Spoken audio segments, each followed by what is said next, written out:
28일 주일 예배를 드리도록 하겠습니다. 먼저 찬송가 304장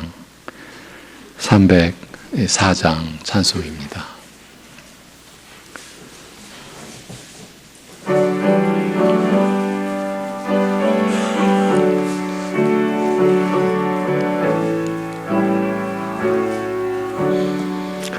그 크신 하나님의 사랑 말로 다 영영 못하네.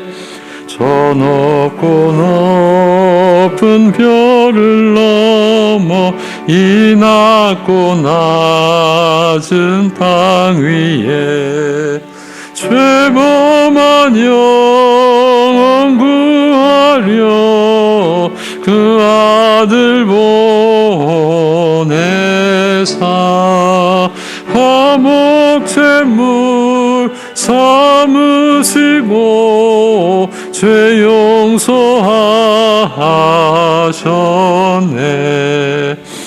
하나님 크신 사랑은 증량 다 못하네. 영원히 변치 않는 사랑 성도여 찬양하세. 괴로운 시절 지나가고 땅 위에 영화 쇠할 때 주 믿지 않던 영혼들은 큰 소리 외쳐 울어도 주 믿는 성도들에게 큰 사랑 베푸사 우리의 죄 사했으니 그 은혜 잊을까. 하나님 크신 사랑은 증량 다 못하네.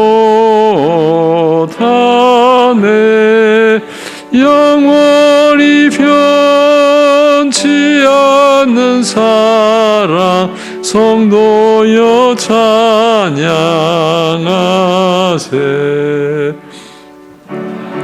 를 두루마리 삼고 바다를 먹물 삼아도 한없는 하나님의 사랑 다 기록할 수 없겠네. 하나님의 크신 사랑 그 어찌 닿았을까. 저 하늘 높이 쌓아도 채우지 못하리.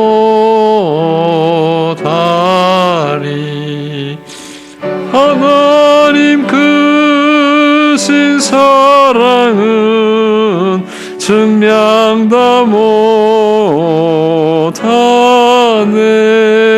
영원히 변치 않는 사랑 성도여 찬양하세.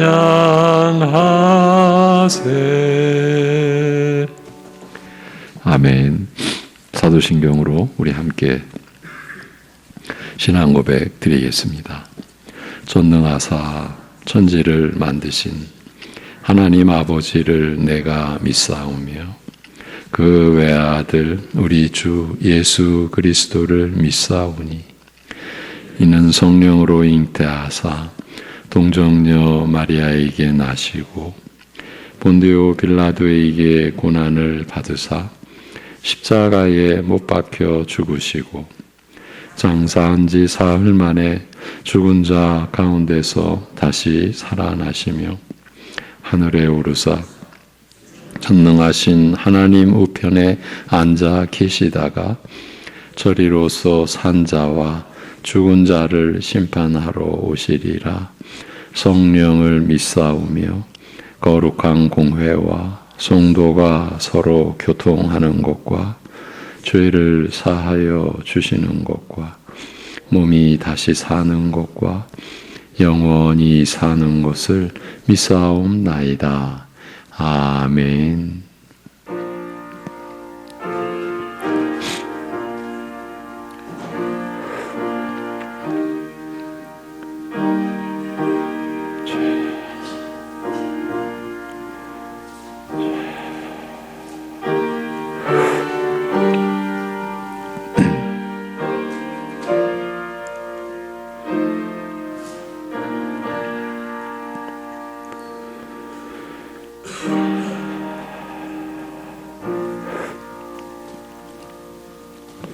나의 영혼아, 잠잠히 하나님만 바라라. 물은 나의 소망이 그로부터 나오는도다. 오직 그만이 나의 반석이시오, 나의 구원이시오, 나의 요새이시니 내가 흔들리지 아니하리로다. 아멘. 구원의 반석이 되시며 소망의 주가 되시는 우리 하나님 아버지, 한치의 오차도 없이 자연의 운행을 주관하심으로써 우리를 향하신 영원하신 작정을 온전히 이루실 그 하나님의 신실하심을 나타내 주시는 은혜 안에서 오늘도 주일을 맞이한 주의 백성들 하나님을 예배드리오니 그 인자하심과 긍휼하심으로 우리의 예배를 받으시며 진리와 생명의 말씀으로 각 심령을 일으키시고 소생케 하시고 은혜로 채워주셔서 하나님을 섬기는 삶을 이루어가게 하여 주옵소서. 예수님의 이름으로 기도합니다. 아멘. 일어나셔서 67장 찬송 드립니다. 67장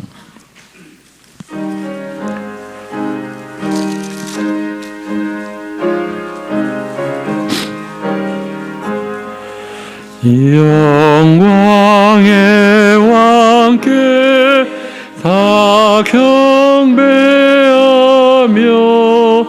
그 크신 사랑 늘 찬송하라. 예부터 영원히 참방되시니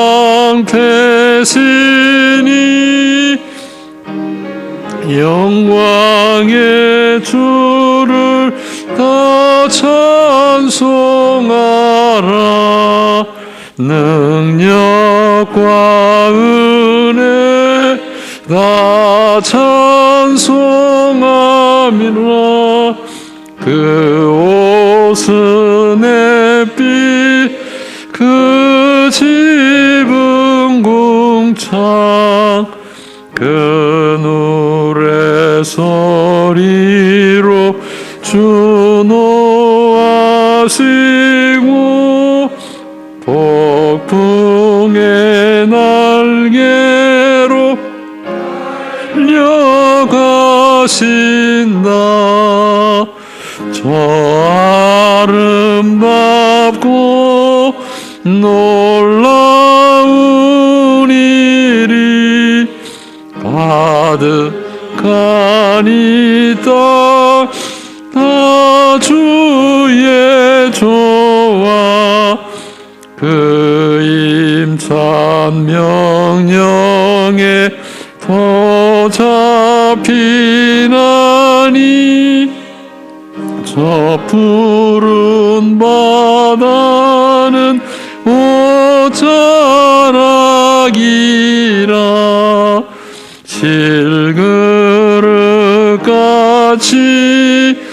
연약한 인생 주 의지하여 늘 강건하리. 온 백성 지으신 만왕이시니 그 참이 영원히 변함없소라.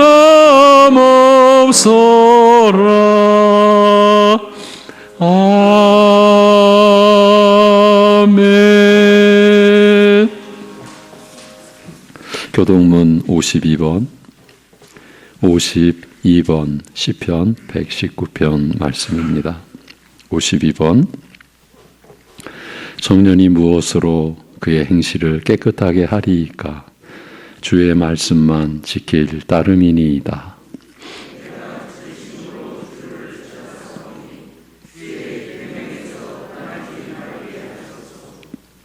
내가 주께 범죄하지 아니하려 하여 주의 말씀을 내 마음에 두었나이다.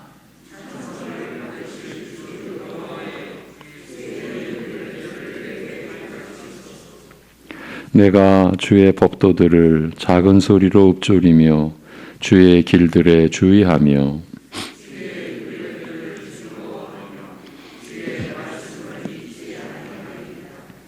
주의 법이 나의 즐거움이 되지 아니하였다면 내가 내 고난 중에 멸망하였으리라.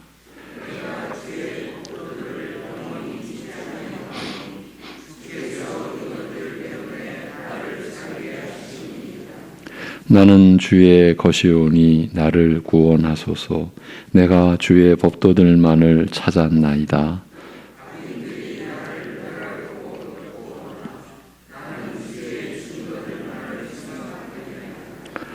내가 보니 모든 완전한 것이 다 끝이 있어도 주의 계명들은 심히 넓으니이다. 내가 주의 법을 어찌 그리 사랑하는지요. 내가 그것을 종일 작은 소리로 읊조리나이다. 아멘.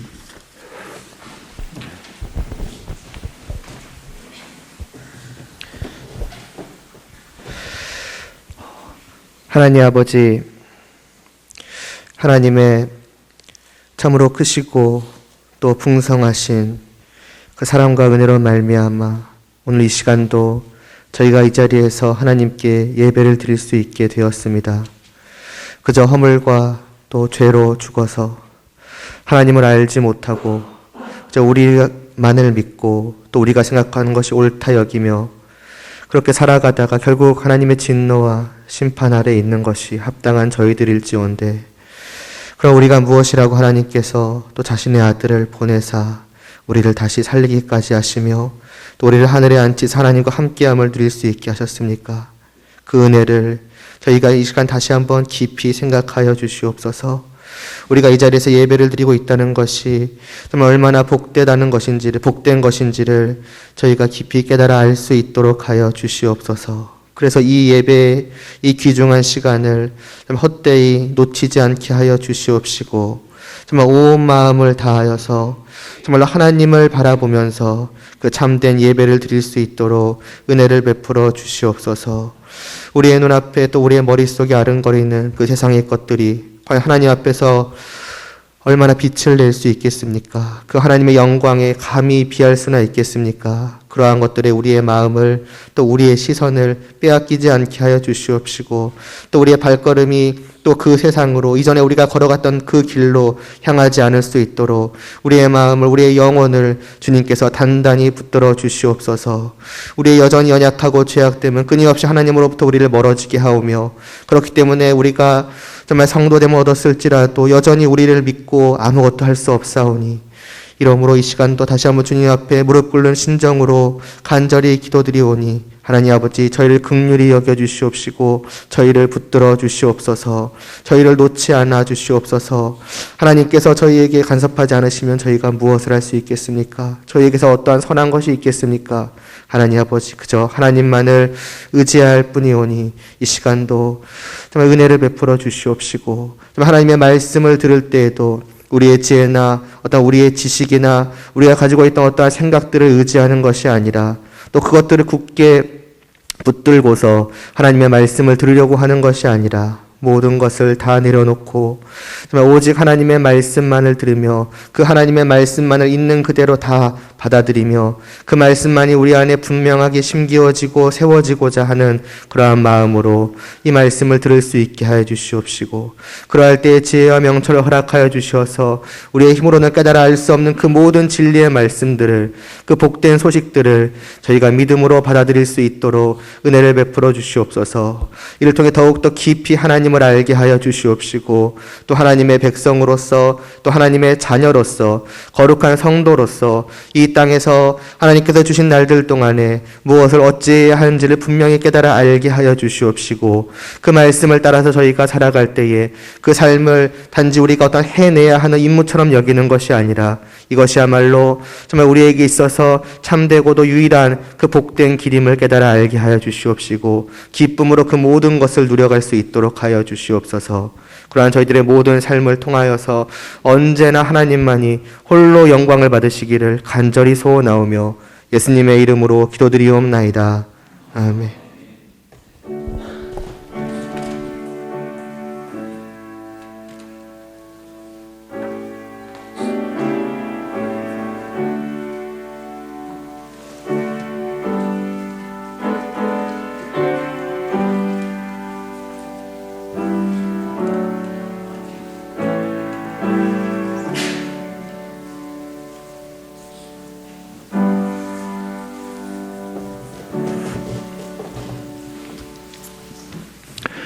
(335장)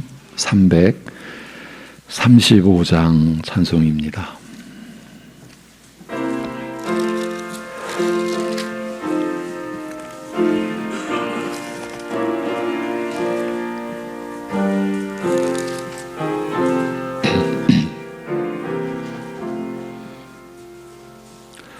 크고 놀라운 평화가 내게 있네. 이 세상에는 없는 평화. 나의 영혼과 몸 주께 드립니다. 오 놀라운 나의 구주, 오 놀라운 주, 오 놀라운 주. 저 천군과 천사들 경배하네. 나 엎드려서 주 경배하리. 오 놀라운 구주 예수. 나의 일생을 인도해 주옵소서. 나의 생각도 주관하사 주의 뜻대로 날 다스리옵소서. 오 놀라운 나의 구주, 오 놀라운 주, 오 놀라운 주. 저 천군과 천사들 경배하네. 나 엎드려서 주 경배하리. 오 놀라운 구주 예수. 나의 모든 것 주님께 드리오니 주여 기쁘게 받으시사. 주의 나라 위에 성별하옵소서. 오 놀라운 나의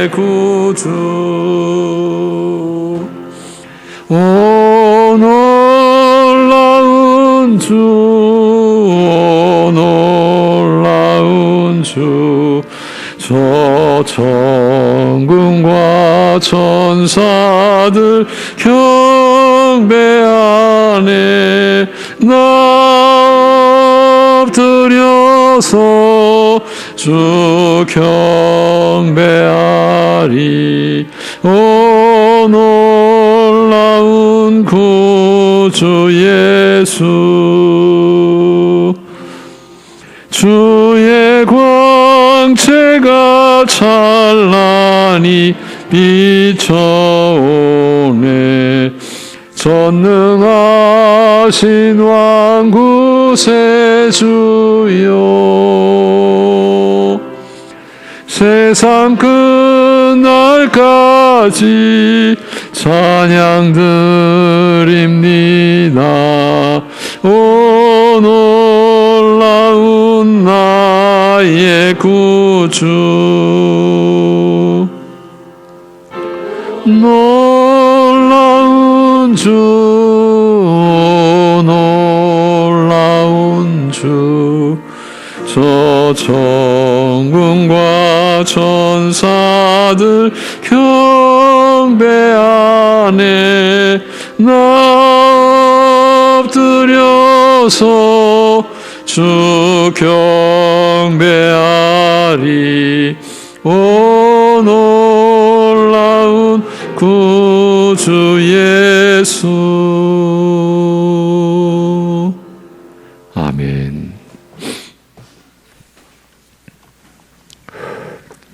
하늘의 형상으로 지음받은 이 인생들을 위해 하늘과 땅을, 보이는 세계와 보이지 않는 세계를 지으신 전능하신 우리 아버지 하나님, 그 온전하심으로 완전히 부패하고 타락한 인생들을 다시금 하나님의 형상으로 회복되게 역사하시고,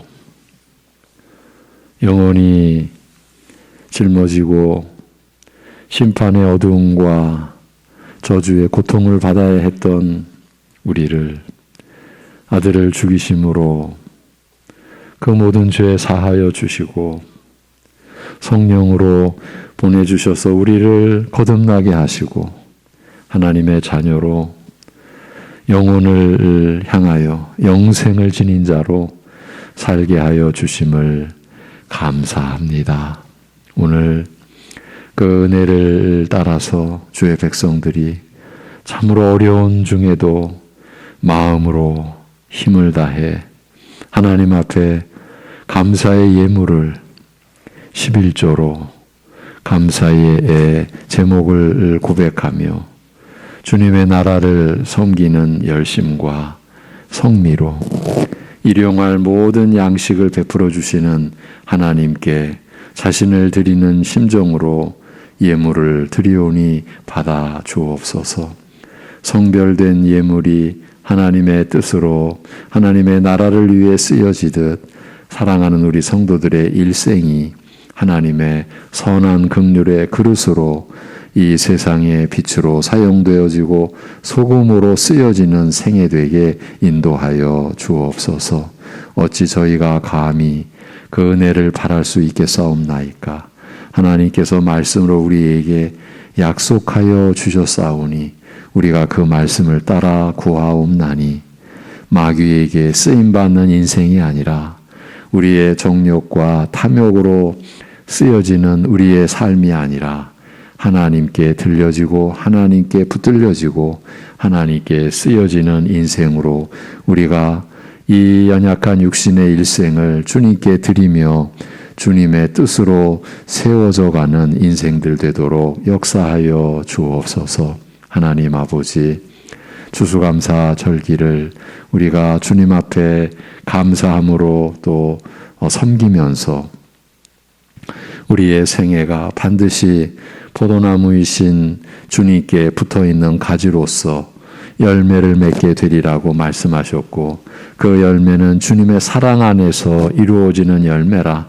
서로 사랑함으로써, 서로 섬김으로써, 서로 종이 됨으로써 맺는 열매임을 가르쳐 주신 대로 사랑하는 성도들이 가정에서나 사회에서나 어디에서나 주님의 사랑의 열매를 맺는 생애를 늘 소망하며 그것을 위해 기도하며 또한 노력하며 살아갈 수 있게 하여 주시옵소서. 우리의 호흡을 하나님께서 쥐고 계시고 우리의 심장의 뜀을 하나님의 능력으로 채워주시고 받쳐주시는 그 은혜를, 그 하나님의 권능을 늘 우리가 기억하고 그러한 권능으로 우리를 세워주시는 하나님의 온전하신 인자하심과 그 긍휼이 풍성하심을 따라 우리가 늘 소망을 하나님께 두며 살아가게 하여 주옵소서. 육신의 썩을 것을 붙잡고 그것에서 생명과 평강과 안식을 누려왔던 그 무지하고 어리석고 그 죄악된 지난 날을 족하게 여기고 주님 안에서 주님의 말씀으로 주님의 뜻을 섬기며 각자가 살아가는 그 자리에서 주님의 이름으로 살아가는 우리 사랑하는 성도들, 오늘도 말씀을 들려주시고 들을 귀 있게 하여 주옵시고 주의 말씀이 우리 안에서 역사하여 우리를 변화시키고 우리를 새롭게 하는 놀라운 은혜를 허락하여 주옵소서. 하나님 아버지, 우리를 받으시옵소서. 우리를 세워 주시옵소서. 우리를 강건케 하여 주시옵소서. 우리 주 예수 그리스도의 이름으로 기도하옵나이다. 아멘.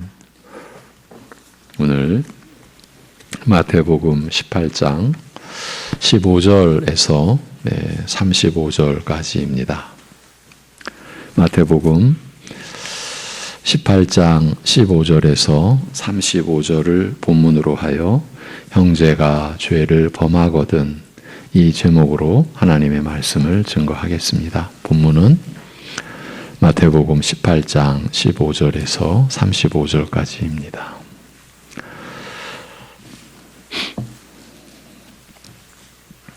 내 형제가 죄를 범하거든 가서 너와 그 사람과만 상대하여 권고하라. 만일 들으면 내가 내 형제를 얻은 것이요, 만일 듣지 않거든 한두 사람을 데리고 가서 두세 증인의 입으로 말마다 확증하게 하라. 만일 그들의 말도 듣지 않거든 교회에 말하고 교회의 말도 듣지 않거든 이방인과 세리와 같이 여기라.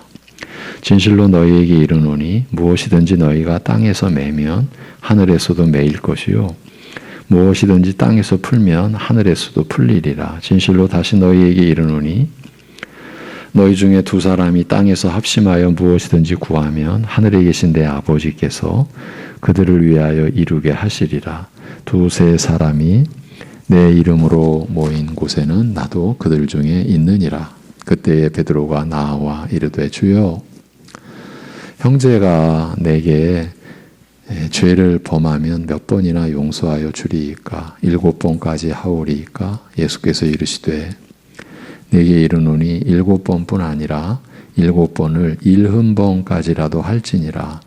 그러므로 천국은 그 종들과 결산하려 하던 어떤 임금과 같으니 결산할 때에 10,000달란트 빚진 자 하나를 데려오매 갚을 것이 없는지라. 주인이 명하여 그 몸과 아내와 자식들과 모든 소유를 다 팔아 갚게 하라 하니 그 종이 엎드려 절하며 이르되 내게 참으소서 다 갚으리이다 하거늘 그 종의 주인이 불쌍히 여겨 놓아 보내며 그 빚을 탕감하여 주었더니 그 종이 나가서 자기에게 100데나리온 빚진 동료 한 사람을 만나 붙들어 목을 잡고 이르되 빚을 갚으라 하매 그 동료가 엎드려 간구하여 이르되 나에게 참아 주소서 갚으리이다 하되 허락하지 아니하고 이에 가서 그가 빚을 갚도록 오게 가두거늘 그 동료들이 그것을 보고 몹시 딱하게 여겨 주인에게 가서 그 일을 다 알리니 이에 주인이 그를 불러다가 말하되 악한 종아, 내가 빌기에 내가 내 빚을 전부 탕감하여 주었거늘 내가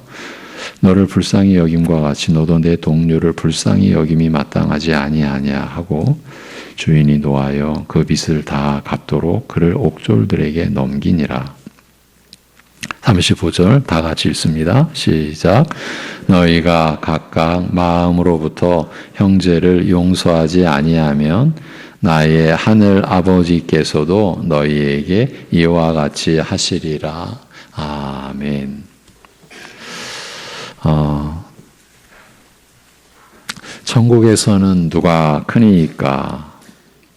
제자들의 이 질문이 함축하고 있는 문제가 얼마나 큰지는 이 물음과 관련된 내용이 마태복음 20장까지 이어졌다는 것만 보아도 어느 정도인지를 대략 짐작할 수 있습니다. 이 질문에 대하여 예수님은 도리어 너희가 돌이켜 어린아이들과 같지 아니하면 결단코 천국에 들어가지 못하리라고 대답하심으로써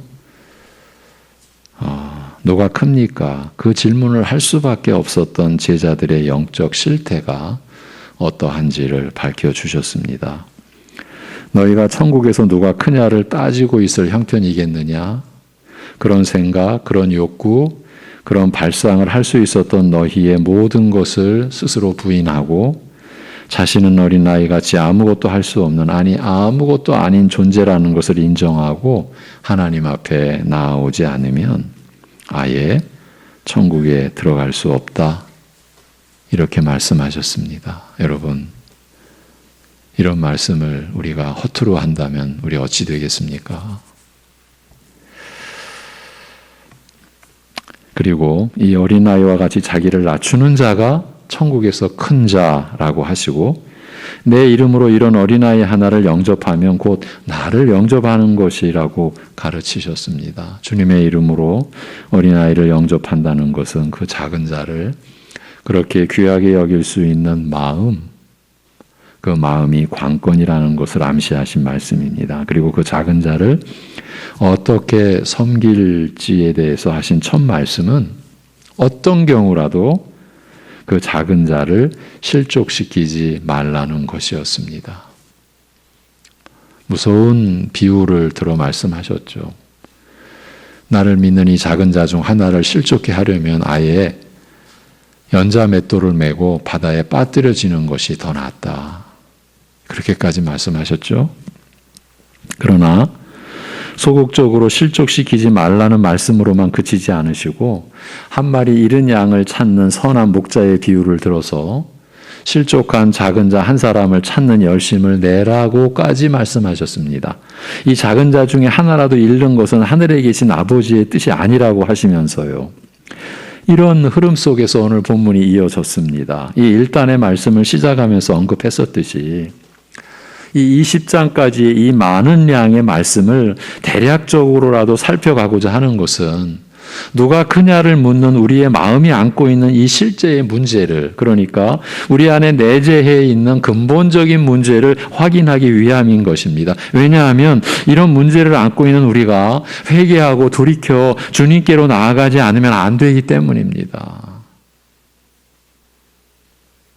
어느 정도 안 되느냐 하면 천국에 들어갈 수 없다라고 말씀하셨기 때문입니다. 지금 우리가 좀 더 신앙생활을 제대로 하느냐 못하느냐의 차원이 아닙니다. 천국에 들어갈 수 없다라고 하신 말씀이 지금 우리가 계속 몇 주 동안 또 앞으로도 몇 주 동안 나누게 될 이 말씀의 근본된 요점입니다. 누가 크냐를 묻는 의식에서 근본적인 변화가 일어나지 않는 채로 살아간다라는 것은 시한폭탄을 그대로 안고 사는 처지와 같다라고 할 수 있습니다. 이렇게 지금까지는 너희가 누가 크냐를 물을 수 있는 처지가 아니라는 책망이 예수님께서 하신 말씀의 요점이었습니다. 자신을 어린아이같이 낮추는 자가 천국에 들어올 것이고 그런 자는 주님의 이름으로 어린아이 하나를 영접할 수 있는 자라고 하셨습니다. 이런 자가 천국에서 큰 자라고 덧붙이면서요. 이와 같이 처음부터 세상 속에서 연단된 우리의 마음으로는 절대 수용할 수 없는 말씀이 주어졌습니다. 그러니 이제는 우리가 뒤집어져야 할 차례인 것입니다. 그래야 이 말씀을 받을 수 있을 테니까요. 여러분, 우리가 조금만 우리 자신을 돌이켜봐도 두렵지 않습니까? 우리가 교회 안에서까지 누가 크냐를 가지고 얼마나 씨름질 해왔습니까? 오늘 본문의 시작은 길 잃은 한 마리 양을 찾는 비유와 연결이 되는 내용으로 이루어졌습니다. 내 형제가 죄를 범하거든. 이 말씀은 교회의 가족들, 곧 형제된 교우들을 가리키고 있습니다. 그리고 그 죄를 범한 교우, 곧 형제를 욕하거나 그래서 버리거나 하지 말 것을 오히려 그 형제를 얻기 위하여 어떻게 할 것인지에 대해 말씀하신 내용입니다. 지금 왜 이런 말씀을 하시는 것일까요? 이 말씀을 전하는 저의 관심은 바로 이 질문에 모아져 있습니다. 이런 내용이 누가 크냐라고 하는 주제와 어떤 관련이 있는지를 파악하는 것이 이 말씀을 이해하는 열쇠가 아닐까 해서입니다. 작은 자 하나를 실족해 하지 말라. 오히려 잃은 양 하나를 찾는 자가 되라. 그리고 교회의 형제가 죄를 범한 경우에도 그 소문을 외고 다니지 말라라고 하십니다. 어떻게 보면 작은 자를 실족해 하지 말라라고 하신 그 맥락이 이어지는 듯 보입니다. 죄를 범한 자, 이 자가 곧 작은 자라는 관점에서 보면 그럴 수 있다라는 뜻입니다. 그래서 죄를 범한 형제에게 가서 너와 그 사랑과만 상대하여 공고하라고 하신 것입니다. 이는 곧 욕하고 소문내서 그 죄 가운데서 헤어나지 못하도록 짓밟아 버리지 말라라는 뜻이 아니고 무엇이겠습니까? 그리고 16절에 만일 듣지 않거든 한두 사람을 데리고 가서 두세 증인의 입으로 날마다 확증하게 하라고 하십니다. 자신의 권고를 뿌리친다고 해서 그대로 포기하지 말고 이제는 교인 중 한두 사람과 함께 가서 죄에서 돌이킬 것을 권면하라고 하시며 또한 그 한두 사람의 증인의 역할을 그 한두 사람이 증인의 역할을 할 수 있게 하라고 하십니다. 그런데 실제로 죄를 범한 형제, 그 교인에게 이렇게 행한다는 것은 결코 쉬운 일도 아니고 간단하게 여길 일도 절대 아닙니다. 거의 대부분은 자신의 범죄한 사실을 강하게 부인하며 나올 것이 뻔하고 거기서 그치는 것이 아니라 오히려 안갚음하듯이 너는 더한 일도 했지 않느냐는 식으로 자신을 권고하는 상대의 허물을 들춰내려고 길을 쓰고 덤벼들 수도 있기 때문입니다. 그러면 이러한 사람들의 어둡고 강팍하기까지 한 내면을 잘 아시는 예수님께서 이런 말씀을 하시는 깊은 뜻은 무엇이겠습니까? 그것은 우리가 받은 사랑을 일깨우시고자 하신 것이라고 여겨집니다. 내가 받은 사랑을 생각해 보아라고 하시는 것입니다.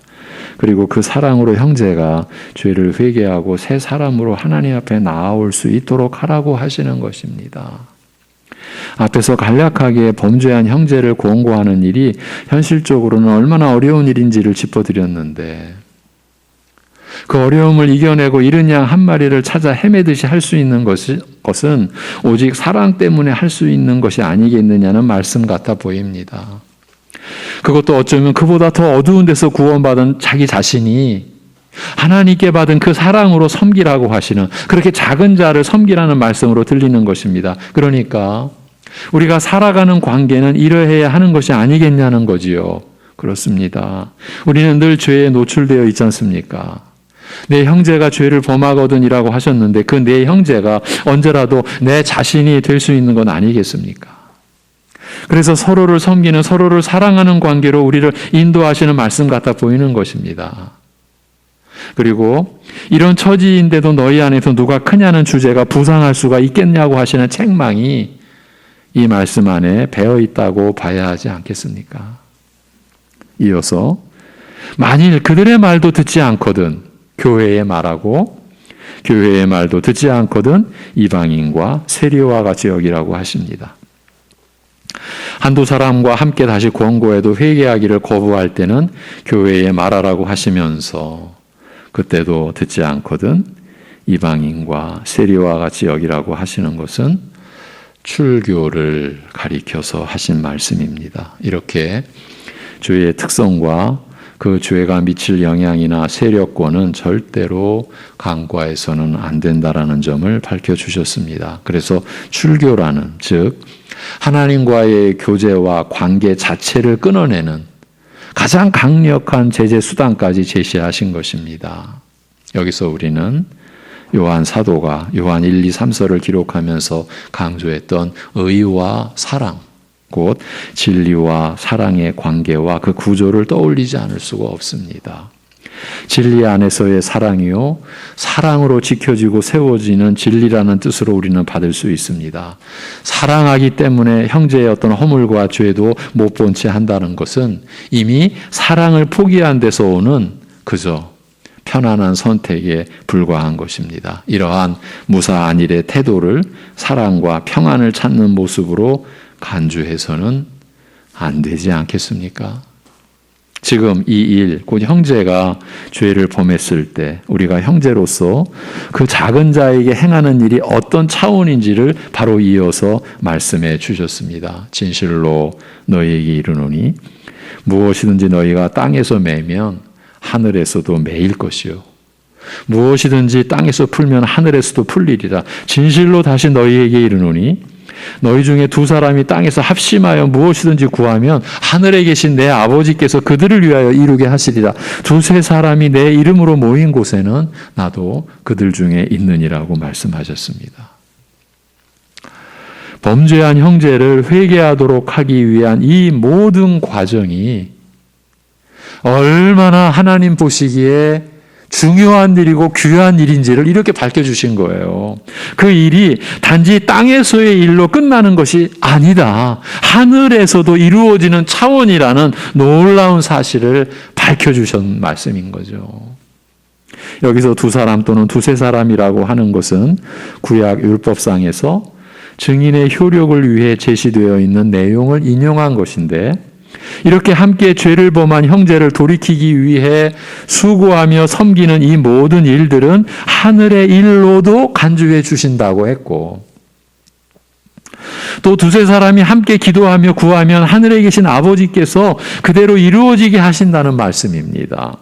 우리의 형편을 놓고 보면 두세 사람이 함께 한다라고 해서 그 자체로 모든 게 의롭고 신실하다라고 할 수는 없습니다. 우리를 보면은 그럼에도 두세 사람이 내 이름으로 모인 곳에는 나도 그들 중에 있느니라고 하신 말씀대로 이 주님의 뜻을 섬기기 위하여 주님의 이름으로 기도하며 형제, 그 작은 자를 섬기는 일 중에는 주님도 함께 하신다고 약속하신 것입니다. 여러분, 이런 말씀도 이 말씀의 맥락 속에서 잡아야 합니다.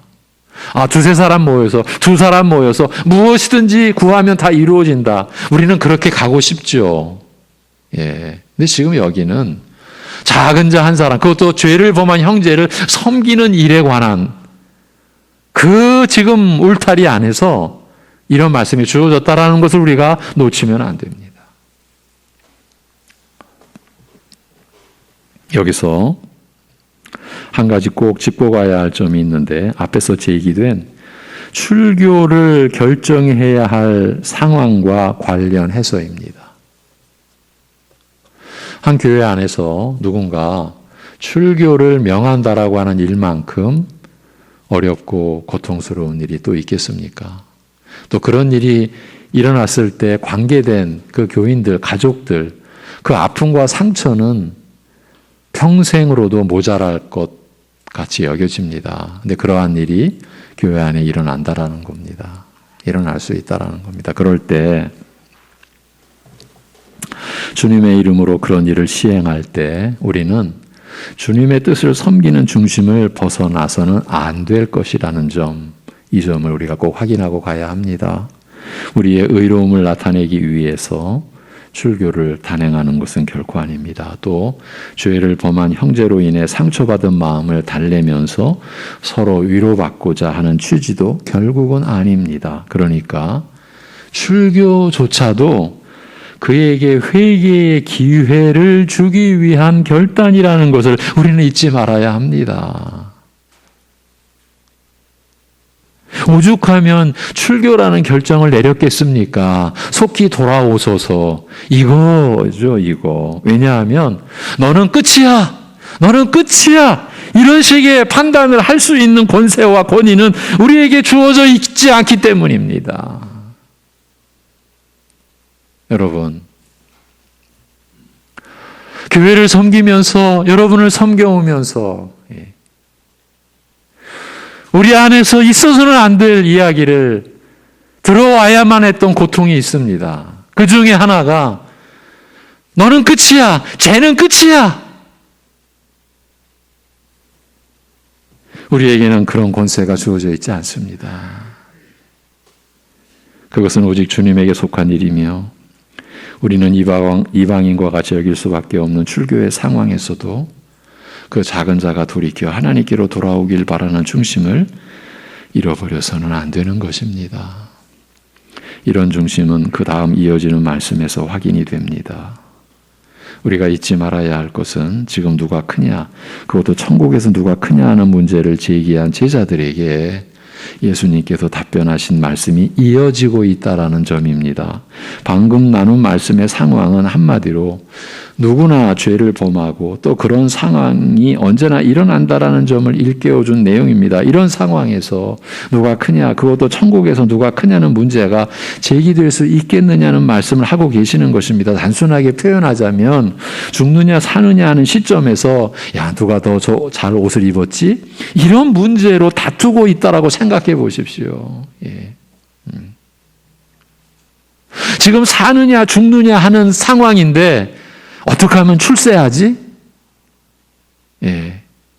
여러분, 실제 제2차 세계대전, 유럽의 한 전쟁, 어느 그 자리에서, 이거 실제 있었던 일입니다. 지금 수많은 병사가 죽어가는데, 저 위에서 한 사람의 지휘관이 그 격전지에 투입이 됐습니다. 그 격전지에 투입이 돼서 그의 이력상 그런 치열한 전투에 지휘관으로 참여했었다는 그 이름 하나 달기 위해서 병사들은 죽어가는데 저 위에서 누군가를 거기에 심어놨습니다. 지금 전쟁이 일어나고 있는데 옆에서 전우가 죽고 있는데 그 지휘관은 갑자기 사라집니다. 몇 시간 뒤에 나타납니다. 이게 무슨 일이지? 실제로 그런 일. 그 지휘관이 결국은 투입이 됐습니다. 전투에.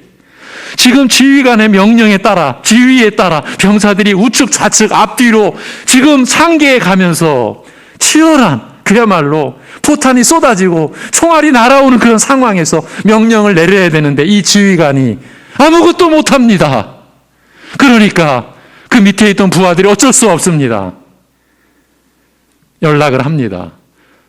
그 상관이 그야말로 그 총알이 빗발치는 곳을 향해 달려와서 지휘를 하면서 그 병사들을 어떻게든 살려내며 그 전투를 이끌어 갑니다. 여러분, 이게 현실입니다. 아니, 그런 죽느냐 사느냐 하는데 누군가 출세시키기 위해서, 그의 이력을 위해서, 제가 그 장면을 보면서 저는 우리의 죄성, 저게 인간이구나.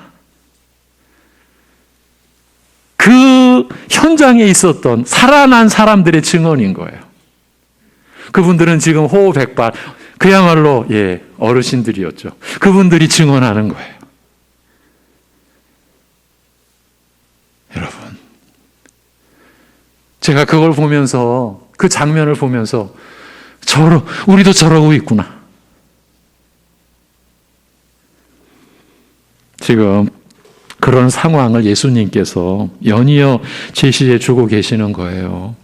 다음 주에는 더 충격적인 내용을 우리가 보게 될 것입니다. 이 모두가 다 누가 크냐는 문제가 제기된 상황과 관련이 있다는 것이고 바로 그 점이 우리로 하여금 더 신중하지 않으면 안 되게끔 하는 것입니다. 이제 오늘의 중심 주제가 드러납니다. 그건 바로 용서입니다. 21절, 그때에 베드로가 나와 이르되 주여, 형제가 내게 죄를 범하면 몇 번이나 용서하여 주리이까? 7번까지 하오리이까? 예수께서 이르시되 내게 이르노니 7번뿐 아니라 7번을 70번까지라도 할지니라. 우리는 일반적으로 어떤 한계를 표시하고자 할 때 3-4번이라고 하죠. 그런데 예수님께서는 7번이라고 하십니다. 그러니까 7번이라는 것은 끝까지라는 뜻이라고 할 수 있는데 거기서 그치는 것이 아니라 7번을 70번까지라도 하라. 곧 7번을 70번까지라도 용서하라. 이렇게 말씀하셨어요. 이것이 하나님 나라라고 하시는 말씀이에요. 긍휼과 은혜가 한없이 베풀어지는 나라가 하나님 나라라고 하시는 것인데, 사실은 우리 모두가 이 한없는 긍휼과 은혜를 받았으므로 감히 하나님 앞에서 살고 있는 것 아니겠습니까? 베드로의 입장에서 7번까지 하오리까라고 했을 때는 자신이 할 수 있는 한에서는 최선을 다해 말씀드렸다고 여겼을 것입니다. 7번까지? 그런데 예수님의 답변은 베드로의 입장에서는 전혀 감당할 수 없는, 즉 그가 감당할 수 있는 범위를 완전히 벗어난 것이었습니다. 7번을 70번까지라도 용서하라고 하셨으니까요. 물론 이 용서의 조건은 회개입니다. 용서도 결국은 자신에게서 돌이켜 주 하나님께로 돌아가기 위한 것이고 그 과정이기도 하기 때문입니다.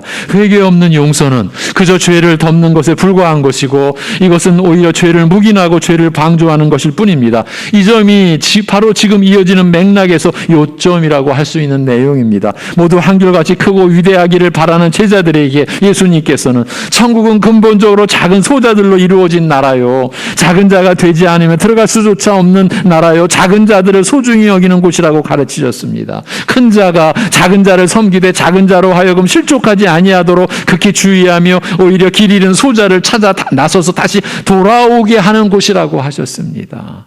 범죄한 형제를 버려두지 않고 찾아가서 권면하는 나라요, 그가 회개하노라고 하면 하루에 7번씩이라도 용서하는 나라이며, 7번으로 그치는 것이 아니라 70번에 7번까지도 용서하는 곳이라고 하셨습니다. 하나님의 나라에서는 진정으로 회개하는 한 용서에 제한이 없고 끝이 없다고 가르쳐 주신 것입니다.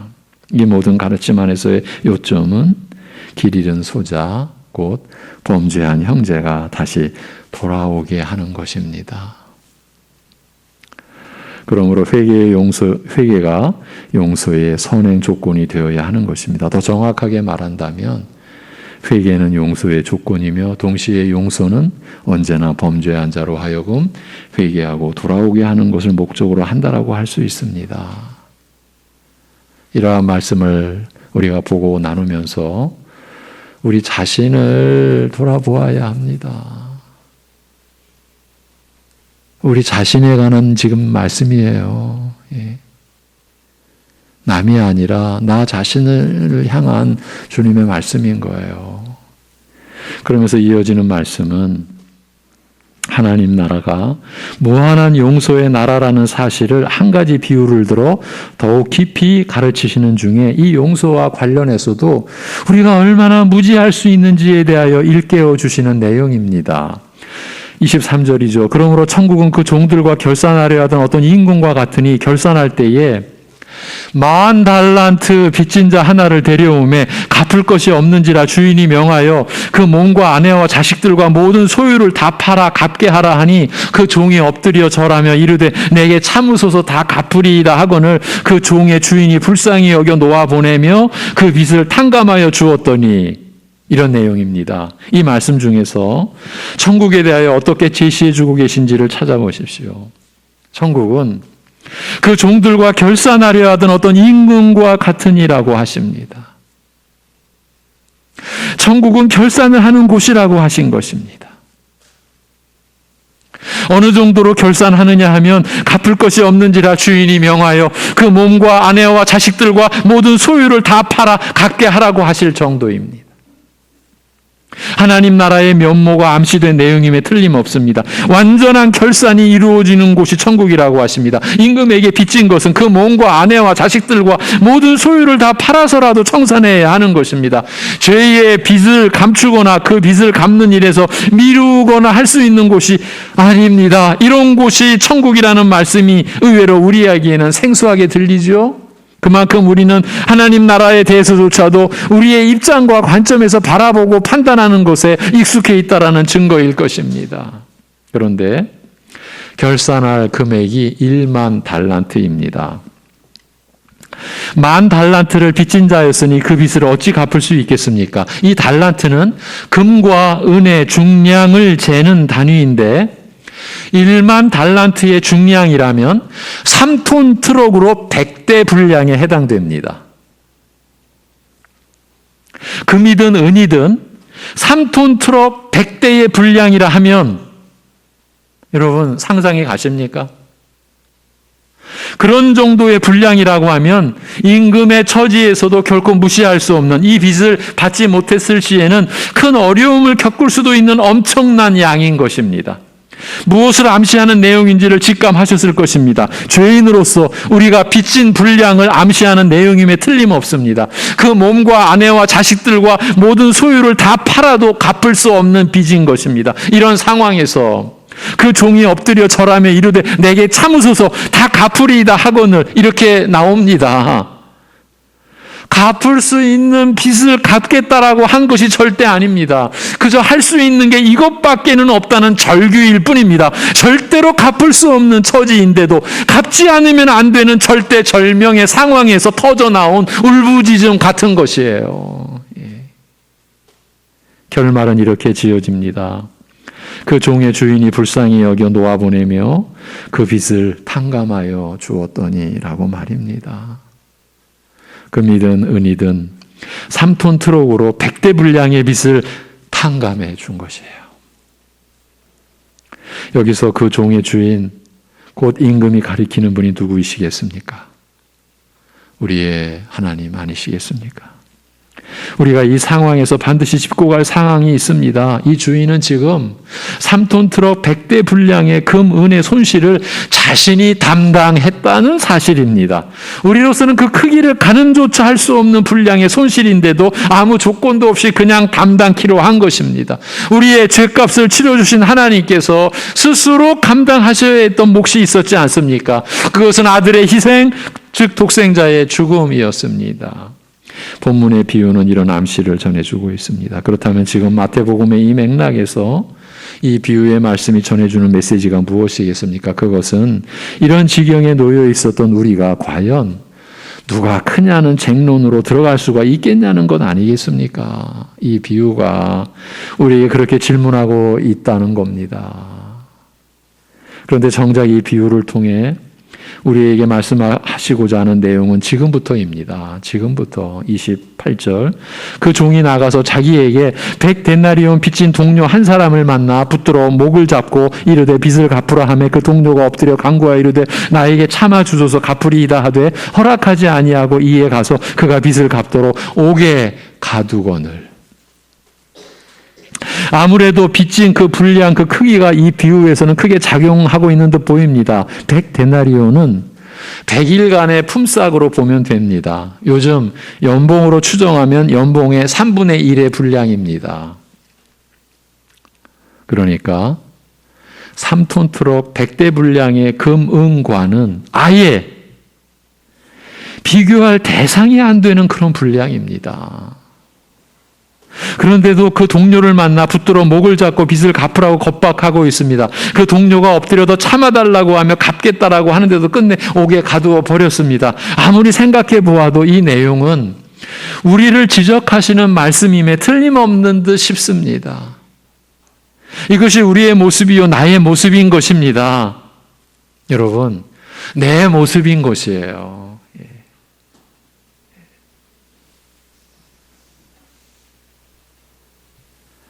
그런데 100데나리온의 빚을 진 동료를 옥에 가둔 사람은 어떻게 해서 자신이 1만 달란트 빚을 졌다가 탕감받은 사실을 잊어버렸을까요?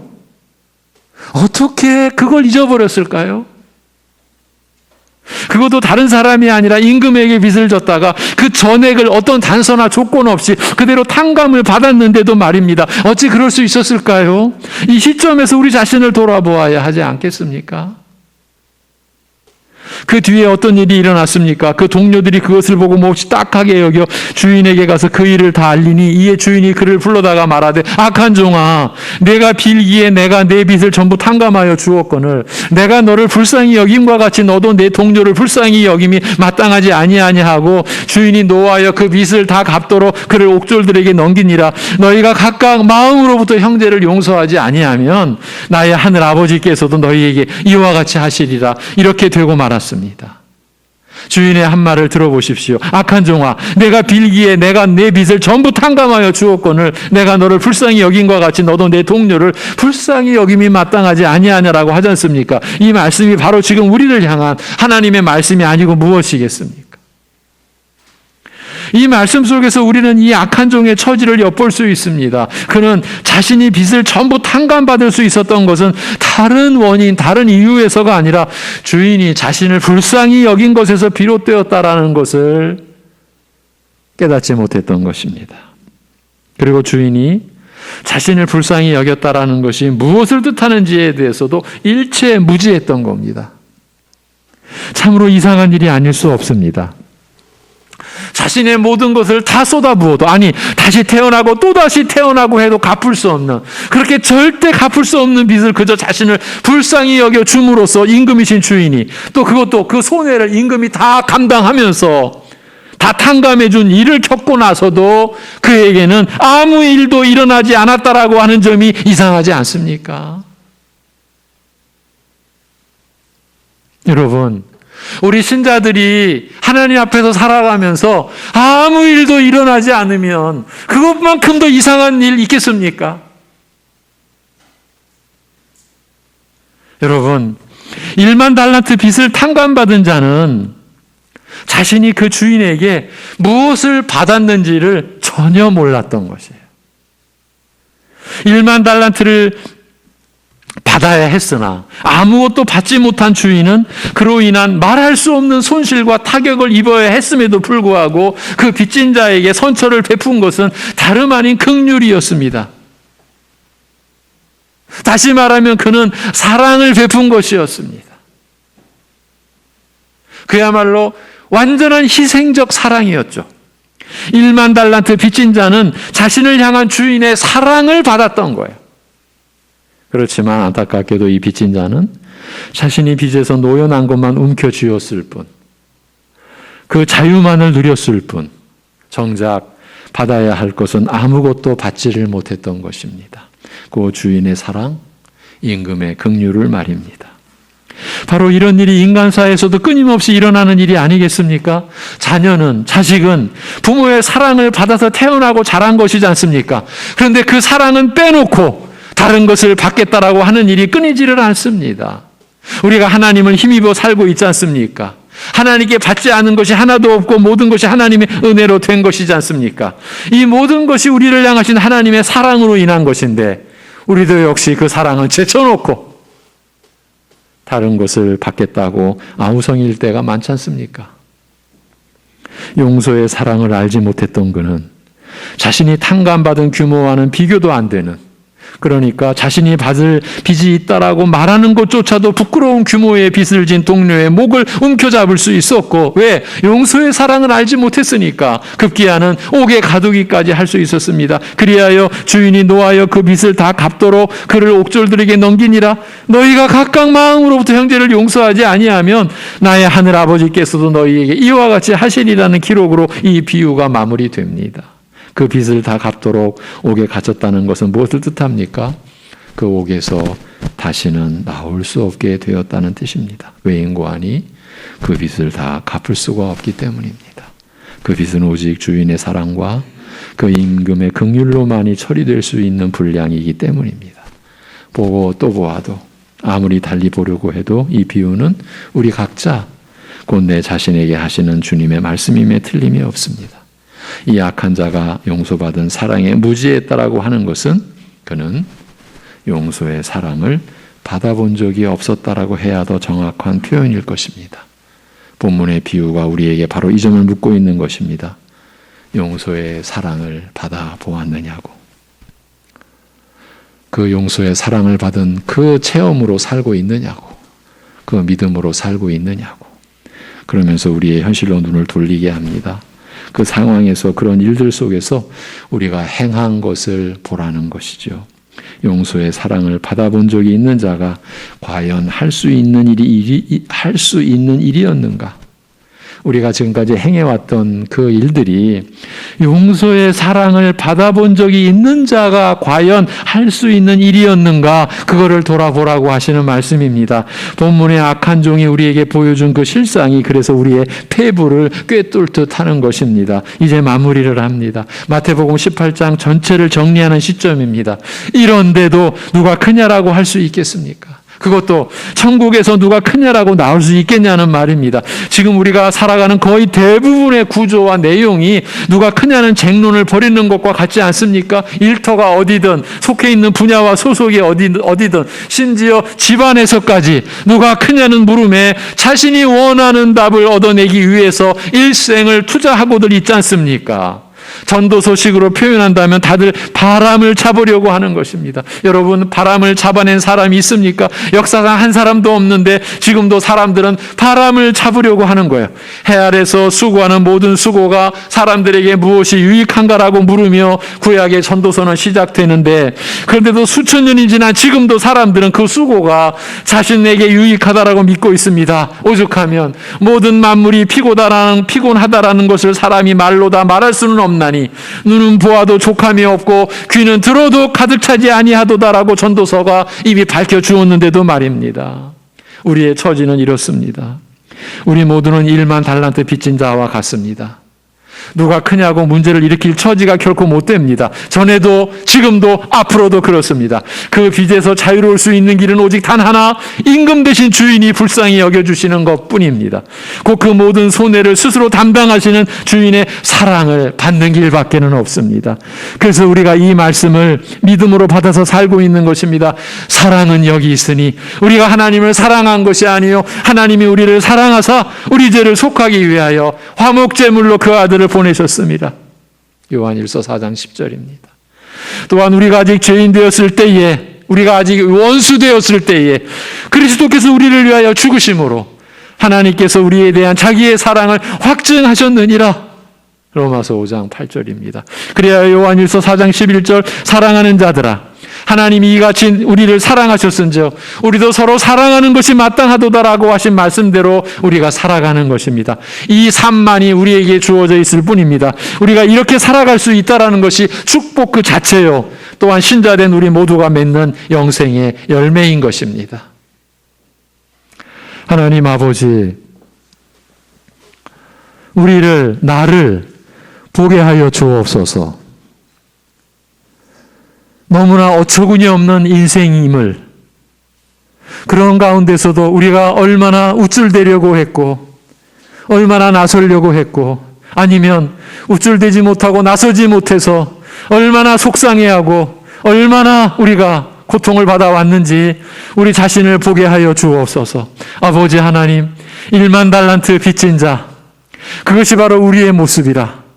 주여, 두렵고 떨리는 심정으로 간구하옵나니 우리가 행실로나 입으로나 마음으로나 얼마나 많은 이들을, 얼마나 많은 이웃을, 얼마나 가족을 우리가 괴롭히고 고통스럽게 하고 그야말로 지울 수 없는 상처를 우리가 입혀놓고서도, 아니면은 우리로 인하여 누군가를 교회에서 쫓아내고서도 우리는 마치 아무 일 없었던 것처럼, 당연한 일 한 것처럼 우리는 그렇게 살고 있는 것은 아닌지 우리 자신을 보게 하여 주옵소서. 지금까지도 하나님의 긍휼과 선하심과 인자하심으로 우리가 이렇게 하나님 앞에서 호흡하고 있는데, 그 은혜를, 그 사랑을 알려고도 때로는 하지 않고 알았어도 그냥 묵살해버리던 그런 우리의 행실을 돌이켜보게 하여 주시옵소서. 아버지 하나님, 그 작은 자, 나를 믿는 이 작은 자 중 하나를 실족해 하지 말라고 그렇게 말씀하시는 주님의 그 뜻이 우리에게는 너무 먼 이야기, 나하고는 아무 상관없는 이야기처럼 들리는 그러한 모습으로 우리가 그러면서도 고개 뻣뻣이 들고, 그러면서도 뭔가 자기가 옳은 것처럼 잘하고 있는 것처럼 살아가는 우리 자신이 얼마나 두려운 모습인지, 얼마나 떨리는 모습인지를 깨닫는 은혜를 우리에게 허락하여 주시옵소서. 참으로 내가 그 작은 자요, 내가 바로 그 범죄한 그 작은 한 사람이요, 그 1만 달란트 빚진 자 바로 내가 바로 그 모습이라는 것을 말씀을 통해 보게 하여 주옵소서. 그래서 하나님 앞에 엎드리게 하옵소서. 하나님만 바라고 하나님께만 잠잠히 하나님만 바라고 구하고 하나님의 은혜와 하나님의 용서와 하나님의 긍휼과 하나님의 은혜만을 우리가 구하며 살아갈 수 있게 하여 주옵소서. 아버지 하나님, 1만 달란트 탕감 받았으면서도 아무런 변화가 없었던 그러한 모습이 우리 일까 두렵습니다. 우리 안에서 말씀의 역사가 일어나고 진실로 우리의 속사람의 변화가 우리 안에서 일어나는 그 증거가 우리 사랑하는 성도들 속에 풍성이 일어나며 풍성이 드러나며, 그리하여 그 증거를 서로 나누며 그리고 서로 섬기며 서로 사랑하며 그렇게 우리가 살기를 위하여 기도하고, 그러한 삶이 우리 사랑하는 성도들의 가정과 일터에서도 나타나고, 그리하여 세상 사람들로 인하여 조롱과 멸시를 받아도 하나님의 사람다움으로 하나님의 자녀다운 모습으로 그러한 조롱과 멸시와 그러한 핍박에 아무 상관없이 저들에게 빛이 되고자, 저들에게 소금이 되고자 우리는 섬기며 살아가는 하나님의 자녀, 하나님의 사람으로서의 그러한 안팎의 규모를 갖춰갈 수 있는 교회가 되고, 우리 성도들 가정이 되고 우리 성도들의 심령이 일어날 수 있도록 역사하여 주시옵소서. 아버지 하나님, 영혼을 살아가게 된 영생을 사는 오늘 하루를 마치 하루살이 그 어떤 곤충처럼 그렇게 살아가는 우리가 되지 않게 우리를 붙들어 주시고 우리를 강건케 하시고 우리를 지혜롭게 하여 주시옵소서. 모든 걸 주님께 의탁하오며 우리 주 예수 그리스도의 이름으로 기도하옵나이다. 아멘. 229장 찬송입니다. 229장.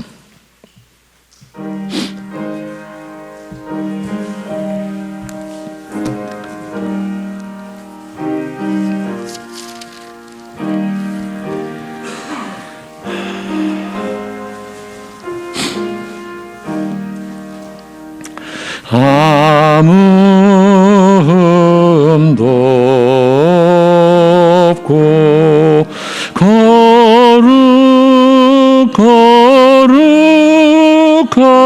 거룩하신 주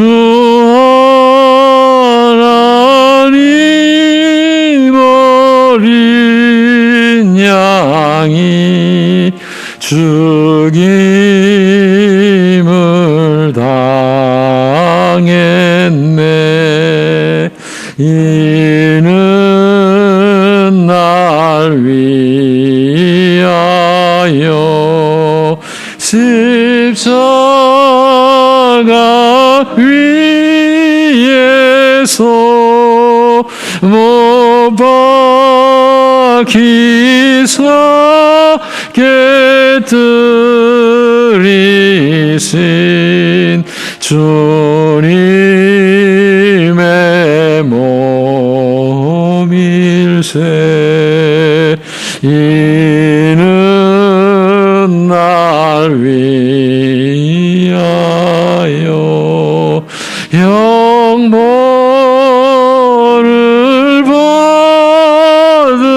받으사 주가 친히 대신 흘린 주의 보혈일세.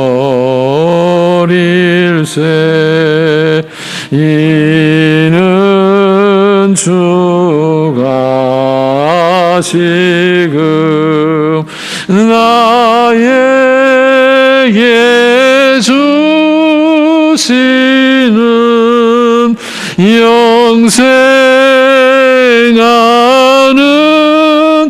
양식이요 마시는 잔일세. 심히 사모하는 떠나셨던 주님 속히 세상 다시 올 때 반가이 뵙겠네. 우리 그때까지 십자가를 지고 주의 자비함과 은혜 널리 전파하세.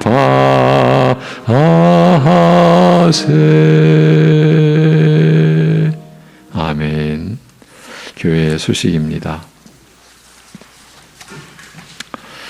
여러분도 잘 아시는 바대로 단계적 일상 회복으로 전환된 이 상황도 여전히 안정되지 않는 상황에 더욱 주의를 기울이며 이렇게 주일, 수요, 또 새벽 예배, 또 교회 학교 예배를 대면으로 드리는 것에 대해서 늘 함께 기도해 주시고 또 모이기에 힘써 주시기를 바랍니다. 밑으로 쭉 내려와서 다 아시는 내용이니까 생략하기로 하고요. 뒷장으로 들어가면 이번 주는 특수지역이라고 하면 이슬람권과 주로 이제 중국을 우리가 대상으로 합니다. 장경한 선교사, 중국에서의 선교사 사역을 하고 있는 장경한 선교사를 위해 기도해 주시기 바랍니다. 진리 안에서 사랑이 역사하는 교회와 가정이 되도록 끊임없이, 그리고 우리 민족과 나라를 하나님께서 지켜주시도록 영육간회입니다. 신앙으로 떨어져간 우리 이웃과 우리 지체들을 우리가 돌아봐야 되고 또 육신적으로도 연약한 서로를 위해 늘 기도해야 되겠습니다. 다음 주일 예배 말씀 안내는 마태복음 이제 19장으로 들어가서 1절에서 15절, 마태복음 19장 1절에서 15절, 둘이 아니요 한 몸이니, 누가 크냐라는 문제가 가정으로 이제 내려오는 겁니다. 그래서 충격적이라고 했습니다. 마태복음 19장 1절에서 15절, 둘이 아니요 한 몸이니. 교회 소식, 2022년도 교회학교 교사를 모집합니다. 많은 관심과 기도를 부탁드리고 연령은 제한 없고 교육부장 집사님과 각 교육부서 담당 부장님들께 문의하시면 되겠습니다. 이번 주 묵상 구절입니다. 잠언 21장 23절 24절, 잠언 21장 23, 24절을 우리 함께 읽습니다. 다 같이. 입과 혀를 지키는 자는 자기의 영혼을 환난에서 보존하느니라. 무례하고 교만한 자를 이름하여 망령된 자라 하나니 이는 넘치는 교만으로 행함이니라. 아멘. 제가 축도함으로 예배를 마치도록 하겠습니다.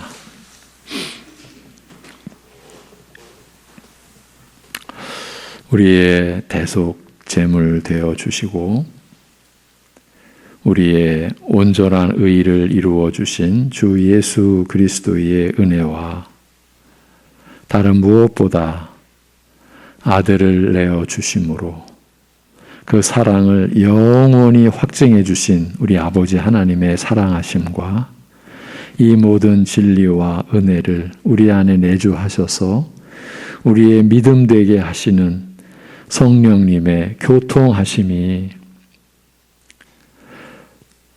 말할 수 없는 용서의 사랑을 받은 자로서 평생을 살면서 그 사랑으로 섬기고 또 그 사랑으로 용서하며 하나님을 향하여 하나님의 기쁨이 되어 살아가고 있는 모든 우리 성도들과 그러한 믿음을 구하고 그 하나님 나라를 알고자 하는 이들 안에까지 영원토록 함께 하시기를 주님의 이름으로 축원하옵나이다. 아멘.